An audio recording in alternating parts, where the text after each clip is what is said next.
Item ಯಾವುದೇ ಇರಲಿ try ಮಾಡಿ Aachi chicken masala. Social gas cylinder ನ ಎಮರ್ಜೆನ್ಸಿ ಇಂದಿರಾ ಕ್ಯಾಂಟೀನ್ಗೂ ಕೂಡ ತಾಗಿತ್ತು. ಆದ್ರೆ ಕೊನೆಗೂ ಕೂಡ ಇಂದಿರಾ ಕ್ಯಾಂಟೀನ್ಗೆ ಗ್ಯಾಸ್ ಸಿಲಿಂಡರ್ ಸಿಗ್ತಾ ಇದೆ. ಬಂದಾಗಿದ್ದ ಎಲ್ಲ ಇಂದಿರಾ ಕ್ಯಾಂಟೀನ್ಗಳು ಇವತ್ತಿನಿಂದ ರೀಓಪನ್ ಆಗ್ತಾ ಇದಾವೆ.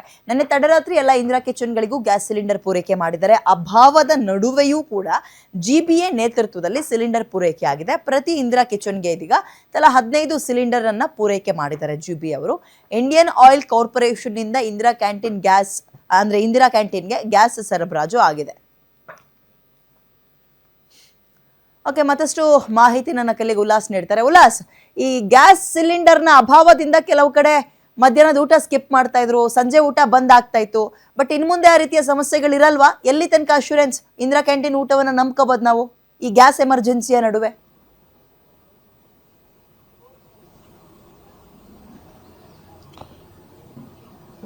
ವಿದ್ಯಾ, ಕಳೆದ 5 ದಿನಗಳಿಂದ ಬೆಂಗಳೂರಿನಲ್ಲಿ ಕಮರ್ಷಿಯಲ್ ಸಿಲಿಂಡರ್ಗಳು ಸಿಗ್ತಾ ಇಲ್ಲ. ಇದರ ಎಫೆಕ್ಟ್ ಇಂದಿರಾ ಕ್ಯಾಂಟೀನ್ಗೂ ಕೂಡ ತಟ್ಟಿತ್ತು. ನಿನ್ನೆಯಿಂದ ಬಹುತೇಕ ಇಂದಿರಾ ಕ್ಯಾಂಟೀನ್ ಅಂದ್ರೆ ಬೆಂಗಳೂರಿನಲ್ಲಿ ಸುಮಾರು 12ರಿಂದ 13 ಇಂದಿರಾ ಕ್ಯಾಂಟೀನ್ ಕಿಚನ್ಗಳಿದಾವೆ. ಎಲ್ಲಾ ಕಿಚನ್ಗಳಲ್ಲೂ ಕೂಡ ಬೆಳಗ್ಗೆ ಉಪಹಾರ ಮಾತ್ರ ಸಿಗ್ತಾ ಇತ್ತು, ಮಧ್ಯಾಹ್ನ ಮತ್ತೆ ರಾತ್ರಿ ಊಟ ಸಿಗ್ತಾ ಇರಲಿಲ್ಲ. ಕಾರಣ ಕಮರ್ಷಿಯಲ್ ಸಿಲಿಂಡರ್ ಪೂರೈಕೆ ಕೂಡ ಆಗ್ತಾ ಇರಲಿಲ್ಲ.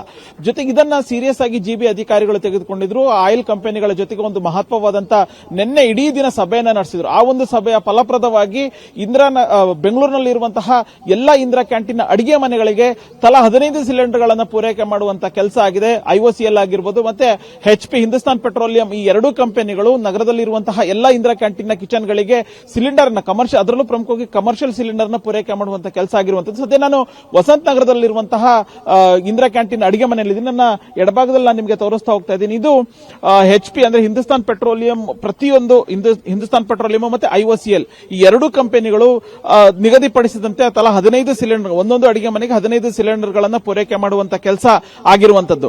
ಇದು ಎಲ್ಲ ಒಂದು ಕಡೆ ಆಶಾಭಾವನೆ ಹುಟ್ಟಿಸಿದೆ. ಯಾಕೆಂತಂದ್ರೆ ಕಳೆದ 2-3 ದಿನಗಳಿಂದಲೂ ಕೂಡ ಕಮರ್ಷಿಯಲ್ ಸಿಲಿಂಡರ್ ಸಿಗದೆ ಕೇವಲ ಬೆಳಗ್ಗೆ ಉಪಹಾರ ಮಾತ್ರ ಸೇವನೆ ಮಾಡಲಾಗ್ತಾ ಇತ್ತು, ಸಿದ್ಧಪಡಿಸಲಾಗ್ತಾ ಇತ್ತು. ಮಧ್ಯಾಹ್ನ ಮತ್ತೆ ರಾತ್ರಿ ಊಟ ಸಿಗ್ತಾ ಇರಲಿಲ್ಲ. ಸೊ ನಾನು ಅಡಿಗೆ ಮನೆಯ ಒಳಗಡೆ ಹೋಗ್ತಾ ಇದ್ದೀನಿ. ಅಲ್ಲಿ ಮಧ್ಯಾಹ್ನದ ಊಟನೂ ಕೂಡ ರೆಡಿ ಆಗ್ತಾ ಇರುವಂತದ್ದು ನಾನು ನಿಮಗೆ ತೋರಿಸುವಂತ ಪ್ರಯತ್ನವನ್ನ ಮಾಡ್ತಾ ಇದ್ದೀನಿ. ಈಗ ಇಲ್ಲಿನ ಸಿಬ್ಬಂದಿ ಕೆಲಸವನ್ನ ಮಾಡ್ತಿದ್ದಾರೆ. ಈಗಾಗಲೇ ಬಿಸಿ ಬಿಸಿಯಾದಂತಹ ಮಧ್ಯಾಹ್ನದ ಸಾಂಬಾರ್ ಆಗಿರ್ಬೋದು ಎಲ್ಲವೂ ಕೂಡ ರೆಡಿ ಆಗ್ತಾ ಇರುವಂತದ್ದು.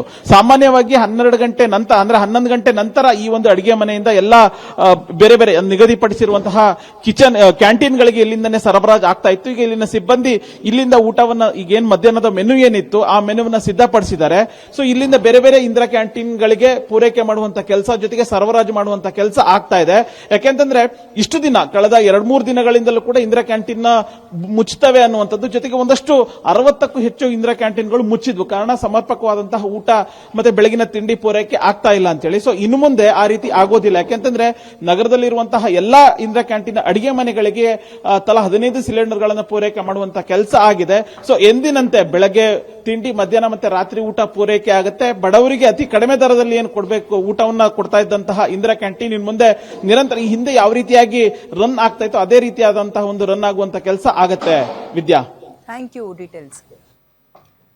ಇನ್ನು ಚಿಕ್ಕಮಗಳೂರಿನಲ್ಲಿ ಗೃಹ ಬಳಕೆಯ ಸಿಲಿಂಡರ್ಗೆ ಯಾವುದೇ ರೀತಿಯ ಕೊರತೆ ಇಲ್ಲ. 3 ತಿಂಗಳಿಗೆ ಬೇಕಾಗಿರುವ ಸ್ಟಾಕ್ ನಮ್ಮಲ್ಲಿ ಇದೆ ಅಂತ ಈಗ ಡೀಟೇಲ್ಸ್ ಸಿಗ್ತಾ ಇದೆ. ಕಾಳಸಂತೆ ಬಗ್ಗೆ ಕಣ್ಣಿಡಲಾಗಿದೆ, ಅದಕ್ಕೆ ಕ್ರಮ ಕೂಡ ಜರುಗಿಸಲಾಗಿದೆ.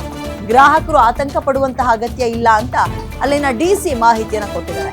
ಗೃಹ ಬಳಕೆ ಸಿಲಿಂಡರ್ ಮಿತವಾಗಿ ಬಳಕೆ ಮಾಡಿ ಅಂತ ಕೂಡ ಒಂದು ಮನವಿ ಮಾಡ್ತಾ ಇದ್ದಾರೆ.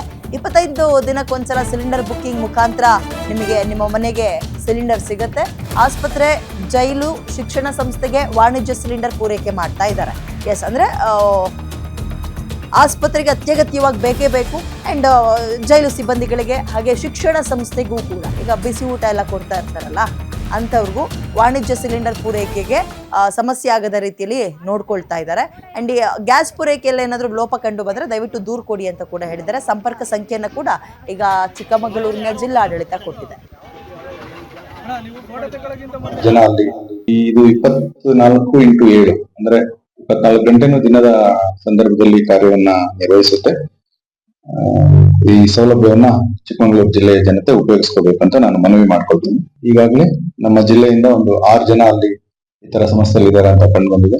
ಅದರಲ್ಲಿ ಸಾಮಾನ್ಯ ವಿಧಾನ ಪರಿಷತ್ ಸದಸ್ಯರಾದಂತಹ ಶ್ರೀಯುತ ಭೋಜೇಗೌಡರ ಕುಟುಂಬ ಇದೆ. ಅವರು ಸುರಕ್ಷಿತವಾಗಿರೋದು ಅವರ ಹೇಳಿಕೆಗಳಿಂದ ಕಂಡು ಬಂದಿರ್ತೈತೆ. ಇನ್ನು ಬೇರೆ ಬೇರೆ ಉದ್ಯೋಗದಲ್ಲಿರುವಂತಹ 4 ಮಂದಿ ನಮ್ಮನ್ನ ಸಂಪರ್ಕಿಸಿದರೆ ಅದನ್ನ ನಾವು ರಾಜ್ಯ ವಿಪತ್ತು ನಿರ್ವಹಣಾ ಪ್ರಾಧಿಕಾರಕ್ಕೆ ಈಗಾಗಲೇ ಒಂದು ಮಾಹಿತಿಯನ್ನ ಕೇಳಿದ್ರು, ಕಳಿಸ್ಕೊಟ್ಟಿದ್ವಿ. ಅವರಿಗೆ ಅಗತ್ಯವಾದ ನೆರವನ್ನ ಕೊಡೋದಕ್ಕೆ ಜಿಲ್ಲಾಡಳಿತ ಸದಾ ಸಿದ್ಧವಾಗಿರುತ್ತೆ. ಮತ್ತೆ ಏನಾದರೂ ಹೆಚ್ಚಿನ ನೆರವು ಬೇಕಾದ್ರೆ ನಮ್ಮನ್ನ ಕೇಳಬೇಕು ಅಂತ ನಾನು ಕೇಳ್ಕೊಳ್ತೀನಿ. ಕಂಟ್ರೋಲ್ ರೂಮ್ ಇಂದ 4 ಜನ ರಿಜಿಸ್ಟರ್ ಆಗಿದ್ದಾರೆ. ಉಳಿದಂತೆ ಭೋಜೇಗೌಡ ಸಾಹೇಬರು ಮತ್ತೆ ಅವರ ಇದ್ರದ್ದು ನಮ್ಗೆ ಮಾಹಿತಿ ಹಾಗೆ ತಗೊಂಡಿದ್ವಿ ಫೋನ್ ಅಲ್ಲಿ.